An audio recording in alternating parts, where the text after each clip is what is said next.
మరి ఇప్పుడు ఆలస్యం చేయకుండా జొన్నవిత్తల గారిని మాట్లాడవలసిందిగా కోరుకుంటున్నాము. Sir please. ఓం నమో లక్ష్మీ నారసింహాయ.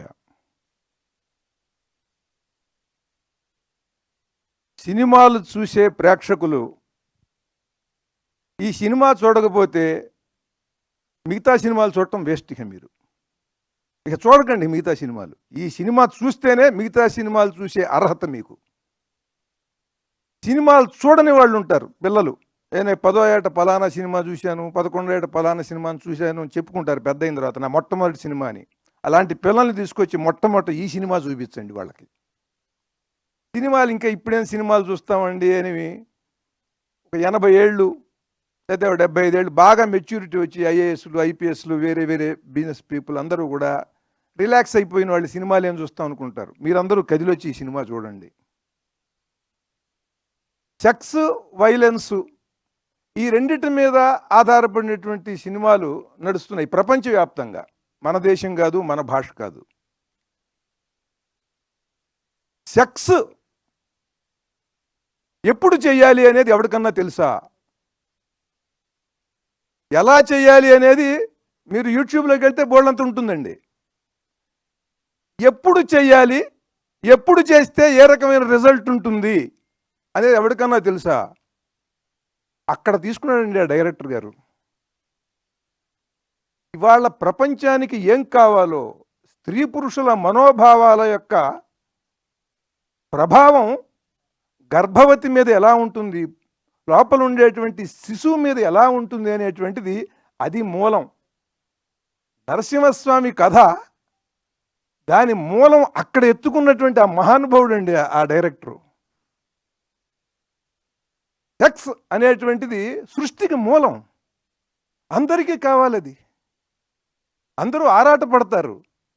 ఆ ఆరాటపడటంలో తొందరపడితే సమయం కాని సమయంలో గనక అలా చేస్తే ఎటువంటి విపరీత పరిణామం మొదలవుతుందో, ప్రపంచానికి ఎటువంటి విధ్వంసాన్ని సృష్టించేటువంటి వాడు జన్మిస్తాడో అది చెప్పి, అలా జరగటం వల్ల ఇలాంటి వాడు పుట్టాడు అని చెప్పి అక్కడి నుంచి ఆ కథని మహాద్భుతంగా నడిపించాడండి ఆ దర్శకుడు. సినిమాలు చూస్తే మనం అందరం కూడా టెర్మినేటర్ 2 ఆహా ఓహో అద్భుతం అంటాం. ఏమిటా టెర్మినేటర్ 2? పరమాద్భుతంగా తీశాడు జేమ్స్ కెమెరాన్. ఎంత భక్త ప్రహ్లాదుడు నరసింహస్వామి కథలో 1% టెర్మినేటర్ 2 అనేది. ఒక పిల్లవాడిని రక్షించడం కోసం ఆర్నాల్డ్ ష్వార్జ్నెగర్ వస్తాడు, ఒక రోబో. వాడిని చంపడానికి ఇంకో విలన్ రోబో వస్తాడు. కానీ దాంట్లో సెంటిమెంట్ ఏముందండి? పిల్లవాడిని ప్రొటెక్ట్ చేయటం అదొక్కటే సెంటిమెంటు. కానీ ఆ పిల్లవాడిని చంపడానికి ఎవడో వస్తున్నాడు. కానీ ఇక్కడ సొంత కుమారుడు, తనకి పుట్టినటువంటి వాడిని అంత భయంకరుడైన అరివీర భయంకరుడు, ప్రపంచంలోనే పెద్ద విలను, ప్రపంచానికి విలనైన వాడు తన కుమారుణ్ణి చంపటమే ఈ స్టోరీ అండి. ఇట్లాంటి స్టోరీ ఎక్కడన్నా ఉంటుందా? ఈ భూమి మీద ఎటువంటి స్టోరీ ఉందా? కేవలం భారతీయ పురాణ కథల్లో మాత్రమే ఉంటుంది. దాన్ని పట్టుకుని ఆ దర్శకుడు పరమాద్భుతంగా ఆయన చిత్రీకరించాడు.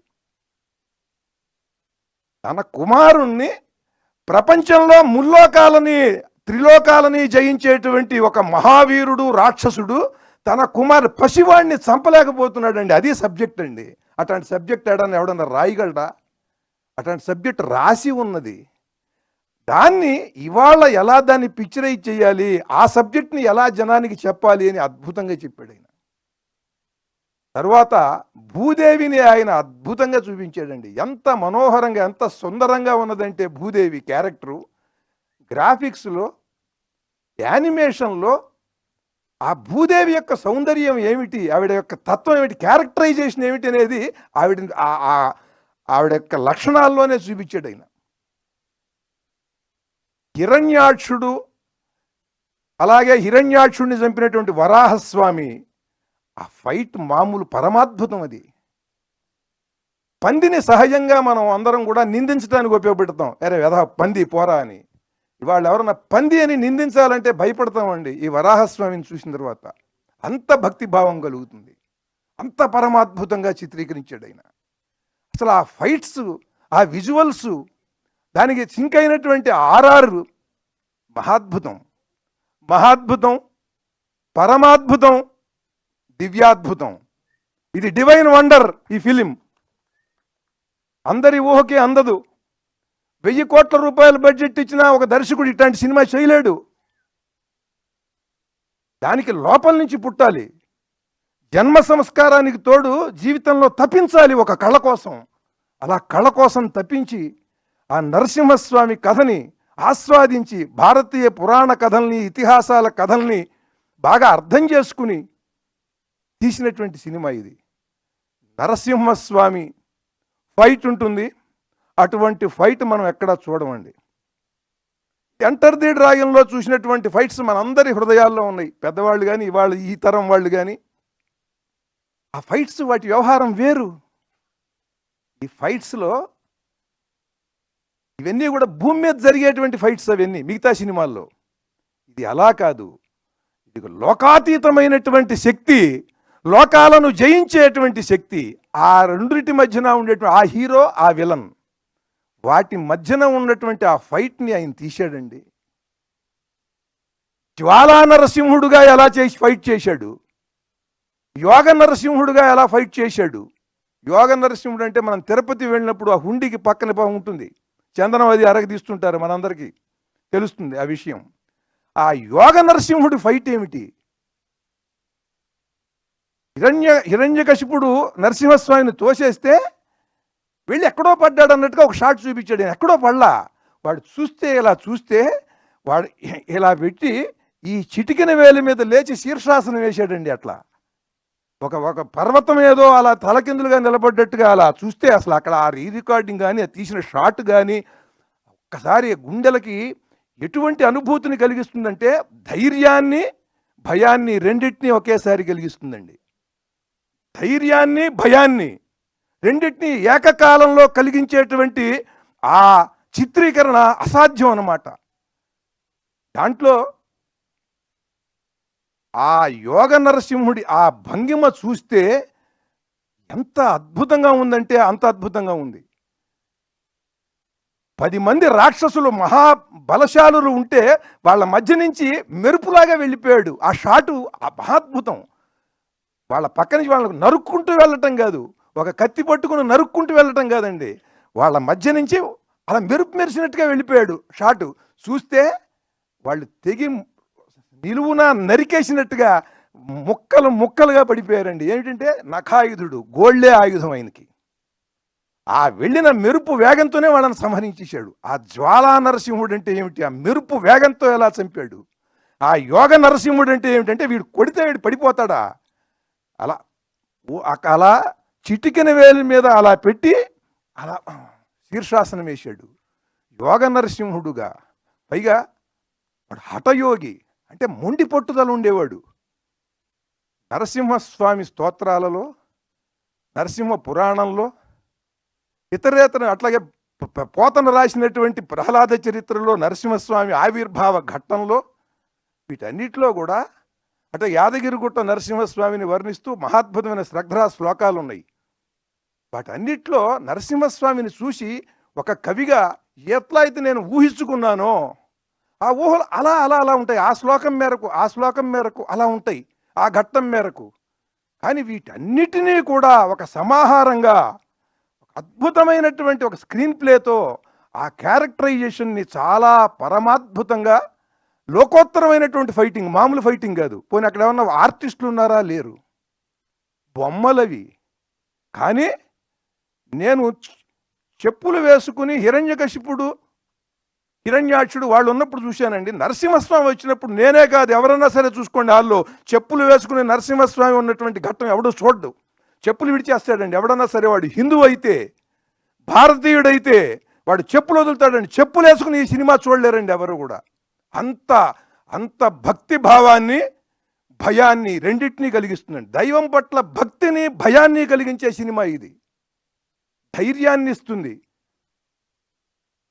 ఇవాళ భారతీయ సనాతన మతాన్ని రక్షించుకోవాలి అనంటే రెండు విధానాలు. ఒకటి, ప్రహ్లాదుల్లా ఉండగలవా ఉండు, లేదా నరసింహస్వామిగా మారగలవా మారు. అటువంటి స్థితిని ఈ సినిమా పౌరాణిక కథగా చూపిస్తూ కూడా ఆ సనాతనత్వాన్ని, భక్తి, పరమభక్తి, అంకిత భావం, భక్తి, దృఢమైనటువంటి భగవద్ విశ్వాసం, దాన్ని ప్రహ్లాదుల్లో చూపిస్తూ, నువ్వు పిలిస్తే, నువ్వు అచంచలమైనటువంటి విశ్వాసంతో ఉంటే ఎక్కడ పడితే ఎక్కడ నుంచి అంటే అక్కడి నుంచి నేను వస్తాను అని చెప్పినటువంటి నరసింహస్వామి ఆ ఇద్దరి కథని తీసుకుని చాలా చక్కగా ఈనాటి సమాజానికి కావాల్సినట్టుగా, ఏమి ఫైట్స్ అండి, అది చూసి తీరాలి. ఫైట్లో అంటే మీకు భక్త ప్రహ్లాద కథ ఉన్నది. ఎస్వి రంగారావు గారు, మన రోజారమణి గారు పరమాద్భుతంగా చేసింది ఆవిడ. ఆ పసిపిల్లగా ఉన్నప్పుడే ఆవిడ ప్రహ్లాద. మాకది చాలా అద్భుతమైన దృశ్య వేదం సార్ మాకది. కానీ ఆ సినిమా చూసిన తర్వాత ఎవరైనా సరే నరసింహస్వామిని తీస్తే చూడలేము. అది కూడా యథార్థం చెబుతున్నా. మాకు అంత గొప్ప కథ, పరమాద్భుతమైనటువంటి శ్రావ్య మధురమైన సంగీతం, అమృతం చెవులో పోసినట్టుగా ఉంటుంది. నారాయణ మంత్రం, కనులకు వెలుగు నీవే కాదు, ఏ పాట, ఏ పద్యం. కానీ ఆ సినిమా చూసిన తర్వాత ఈ సినిమాకి ఇలా ఊగిపోతూ ఎందుకు చెబుతున్నాను నేను, ఆ సినిమా నాకు తెలుసు. సత్యసాయిబాబా గారు ఆ సినిమాని వాళ్ళ విద్యార్థులందరికీ చూపించేవారు. జిఆర్ స్వామి గారు భక్త ప్రహ్లాద సినిమాని వారి శిష్యులకు చూపిస్తారు, నాకు తెలుసు.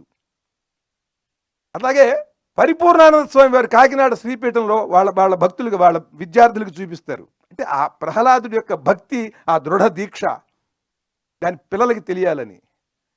ఎప్పుడు చూసినా మీకు కూడా చాలామందికి అనుభూతి, ఏ క్షణం, ఏ ఫ్రేమ్ నుంచి చూసినా సరే కళ్ళంబడి నీళ్ళు వచ్చేస్తాయి. భక్త ప్రహ్లాద మన వాళ్ళు తీసింది తమాషా సినిమా కాదది, చాలా పరమాద్భుతమైన సినిమా. ఎప్పుడు చూసినా, ఏ ఫ్రేమ్లో చూసినా కళ్ళంబడి నీళ్ళు వస్తాయి కదా ఆ సినిమా. దాంట్లో ఉన్న రసం ఏమిటి? కరుణ రసం, భక్తి రసం, ఇవే ఉంటాయి దాంట్లో. ప్రహ్లాదుడిని హింసిస్తున్నప్పుడు బాధపడతాం, ప్రహ్లాదుడు భక్తి రసానికి ముగ్ధులవుతాం. కానీ ఈ సినిమాలో ఉండేటువంటి రసపోషణ, ఈ రసావిష్కారం వేరు. ఇది ఎక్కడ దొరకదు, ఇది ఎక్కడ దొరకదు. వీర రౌద్ర భయ భీభత్స రసాలను పోషించాడండి ఆయన అక్కడ. భక్తి రసంతో బాగా మిళితం చేసి కలిపేసి భక్తి రసాన్ని వీరరసం. ఆ పోస్చర్ చూడండి మీరు. ఆ నరసింహస్వామి ముఖం మాత్రమే సింహం, మిగతా బాడీ అంతా కూడా హ్యూమన్ బాడీ. హ్యూమన్ బాడీలో ఎవరికన్నా సరే అట్లాంటి బైసెప్స్ ఉంటాయండి. చూడండి అసలు ఎలా ఉందో. ఎవరన్నా చూసారా మీరు? మిస్టర్ యూనివర్స్ని కూడా చూసారా మీరు? మిస్టర్ యూనివర్స్కి కూడా ఉండవు. అంటే ఈయనంత ఉపాసించాడు ఆ నరసింహస్వామిని, అలా తీర్చిదిద్దాడు. చూడండి అసలు ఆ బాడీ, అసలు ఆ లాటీస్, ఆ చెస్ట్ ప్లేట్స్. హిరణ్యకశిపుడికి వాడి చెస్ట్ ప్లేట్స్, మామూలు చెస్ట్ ప్లేట్స్ బాగుంటాయి, బాగా బ్రాడ్గా ఉంటాయి, ఎవరికన్నా షోల్డర్స్ అవి బాగా దృఢంగా ఉంటాయి. కానీ అసలు ఆ హిరణ్యకశిపుడిని చూస్తే వాడి వికృతత్వము, వాడి మైండ్లో ఉండే వికృతత్వం అంతా కూడా వాడి బాడీలో ఉందండి. కానీ దృఢంగా ఉన్నాడు. అలాగే నరసింహస్వామికి ఆయన యొక్క దివ్యత్వం, ఆయన యొక్క ఎంత మహాశక్తి సంపన్నుడు అనేది మొత్తం ఆ బాడీలో, మొత్తం ఫిజికల్ ఫామ్లో చూపించాడు ఆయన. ఎంత తపస్సు చేశాడండి ఆ అశ్విని కుమార్ గారు. సార్, యు ఆర్ చిత్రశిల్ప తపస్వి. ఒక చిత్రశిల్పం అండి. ప్రతి షాటు కూడా, ప్రతి సీను కూడా ఎంత గొప్పగా కన్సీవ్ చేశాడు. మనం ఎన్టీ రామారావు గారు దుర్యోధనుడుగా ఆ గద, ఆ సింహంతో ఉన్నటువంటి సింహాసనం మీద ఆయన కూర్చున్న విధానం మనకి గుర్తుండిపోతుంది. మనకి పాండవీయంలో దీని సింహాసనాన్ని డిజైన్ చేశాడండి ఆయన. మొత్తం అన్నీ కూడా వృశ్చికాలు, తేళ్లు, పాములతో ఉండేది ఉంటుంది, అన్ని స్కార్పియోస్. ఎంత అద్భుతంగా ఉన్నది అసలు ఆ సింహాసనం.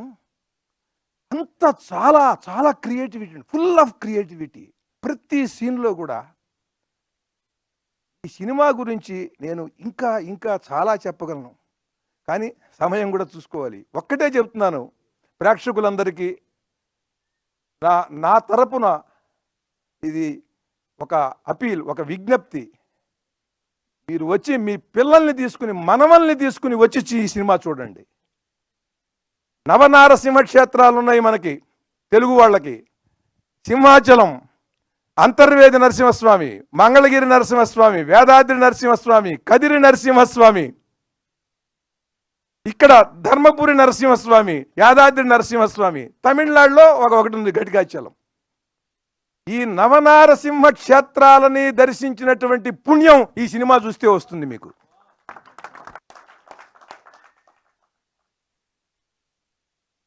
మీ పిల్లలు ఎలా ఉండాలో, ధర్మబద్ధంగా ఎంత దృఢంగా ఉండాలో, ఒక దేశం గురించి కానీ, ఒక సత్యసంధుడి గురించి కానీ, ఒక ధర్మం కోసం పాటుపడేవాడి గురించి కానీ తెలుసుకుని వాడి పట్ల విశ్వాసంతో ఎటువంటి అభిమానాన్ని కలిగి ఉండాలనేది ఈ ప్రహ్లాదుడి చరిత్ర చూస్తే తెలుస్తుంది. దాన్ని మనం చూపించాలి, అది మన బాధ్యత. ఈ రోజున అల్లు అరవింద్ గారు ఈ దివ్యాద్భుతమైనటువంటి చిత్రాన్ని గీతా ఆర్ట్స్ డిస్ట్రిబ్యూషన్ నుంచి ఆయన విడుదల చేయటం అనేటువంటిది చాలా హృదయపూర్వకంగా అభినందిస్తున్నాను సార్. నన్ను మీరు పిలిచినందుకు. ఈ సినిమా ప్రెస్ మీట్కి వచ్చినప్పుడు నేను ఇప్పుడు ఈ మాట్లాడేదంతా కూడా యాదగిరిగుట్ట నరసింహస్వామి దేవాలయానికి పిలిచి అక్కడ నరసింహస్వామి శతకం గురించో, నరసింహస్వామి స్తోత్రాల గురించో చెప్పమంటే ఎలా చెబుతున్నానో, ఎలా చెబుతానో అలా చెబుతున్నట్టు ఫీల్ అవుతున్నాను నేను. ఇక్కడ ఇది ప్రెస్ మీట్ అనుకోవట్లే, నేను నరసింహస్వామి దేవాలయంలో నరసింహస్వామికి సంబంధించిన కథల ప్రవచనం చెబుతున్నాను అనుకుంటున్నాను నేను. అంత అద్భుతంగా ఉన్నది ఈ సినిమా. హృదయాన్ని కరిగించేస్తుంది, హృదయాన్ని శక్తిమంతం చేస్తుంది. అటువంటి భక్తి, వీర, రౌద్ర, భయ, బీభత్స రసాలతో మహాద్భుతంగా తపస్సు చేసి తీసాడైన. ఇది సామాన్యమైన విషయం కాదు. ఆ విజన్ వేరు, ఆ మనిషి వేరు, ఆ దార్శనికత వేరు, ఆ కాన్సన్ట్రేషన్, ఆ డెడికేషన్, ఆ డివోషన్ ప్రతి ఫ్రేములో కూడా నేను చూశా.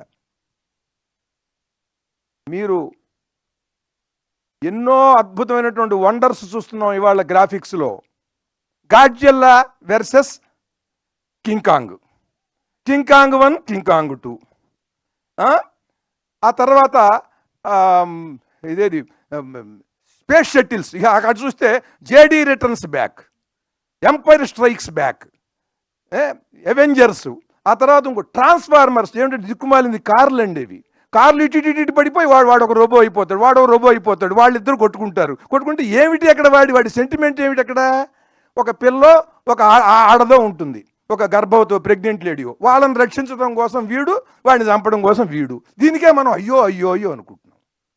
ధర్మం లేదు, త్యాగం లేదు, అంకిత భావం లేదు, ఏమీ లేకుండానే మెస్మరైజ్ చేస్తున్నాడు వాడు. ఆర్ఆర్తో హోరెత్తిచ్చేసి వెళ్ళేవాడు కూడా ఏమంటున్నాడు, ఆ పిక్చర్ అట్టా ఉంటే ఏముంటుంది, నాకు ఎక్సైట్మెంట్ చాలా బాగుంది, సౌండ్ బాగుంది అంటున్నాడు వీడు. అట్లా తయారైపోయారు ప్రేక్షకులు కూడా. వీడికి సౌండ్ బాగుంటే చాలుటండి. వీడు సౌండ్గా ఉండడనే సంగతి వీడికి తెలియదు. అట్లాంటి 4 సినిమాలు చూస్తే చాలు వీడికి సౌండ్ వినిపిస్తుంది. ఏ ఎమోషన్ని, ఏ రసాన్ని ఎలా పండించాలో తెలియాలంటే ఆ రసం గురించి తప్పించాలి. రసం అంటే ఏమిటి? భగవత్ స్వరూపం. రసో వై సహా అని వేదం చెబుతోంది. రసం అంటే వాడేరా భగవంతుడు అని. ఆ రసాన్ని ఉపాసించి దాన్ని ఏ మోతాదులో ఎలా అందించాలి ప్రేక్షకుడికి అంటే వాడు తపస్సు చేయాలి. ఆ దర్శకుడు, ఆ కథా రచయిత అట్టా తపస్సు చేశాడండి అశ్విని కుమార్ గారు. ఆయన తపస్సుకి నమస్కారం. అటువంటి అంకిత భావం, అటువంటి ఏకాగ్రత నాకు కూడా ఇమ్మని ఆ లక్ష్మీ నరసింహస్వామిని నేను ప్రార్థిస్తూ, ఇటువంటి సినిమాని విడుదల చేసినందుకు హృదయపూర్వకంగా అల్లు అరవింద్ గారిని నేను ఆయన్ని అభినందిస్తూ, నమస్కరిస్తూ, శిరసా నమస్కరిస్తూ అశ్విని కుమార్ గారికి. ఎందుకంటే ఇటువంటి ఎవరు తీలేరండి, ఎక్కడో ఉంటాడు. అటువంటి మహానుభావుడికి శిరస్సు ఉంచి నమస్కారం చేయాలి. మహాద్భుతం, పరమాద్భుతం. ఈ పదాలన్నీ కూడా పనికి మాలిన వాళ్ళు కూడా వాడేస్తున్నాం మనం. ప్రతివాడు పరమాద్భుతం. మాట్లాడలేని వాడు కూడా మహాద్భుతంగా మాట్లాడాడు అంటే ఏమిటో. ఇది దివ్యాద్భుతం. ఈ సినిమా డివైన్ వండర్. ఇటువంటి సినిమాలు ప్రతి సంవత్సరం మీరు తీయాలి సార్, ప్రతి సంవత్సరం, ఎవ్రీ ఇయర్. చాలా చాలా సంతోషం అండి, చాలా ఆనందం. ఆ లక్ష్మీ నరసింహస్వామి అనుగ్రహం మీకు, మొత్తం పాత్రికేయులకి, ప్రేక్షకులకి, అందరికీ ఉండి అందరం కూడా రసమయమైనటువంటి కళాత్మకమైన చిత్రాలు చూస్తూ ఆనందిస్తూ చాలా రసమయంగా జీవించాలని ఆ లక్ష్మీ నరసింహస్వామిని కోరుతూ, సనాతనమైనటువంటి భావజాలం నిలబడాలంటే ఇలాంటి సినిమాలు రావాలి.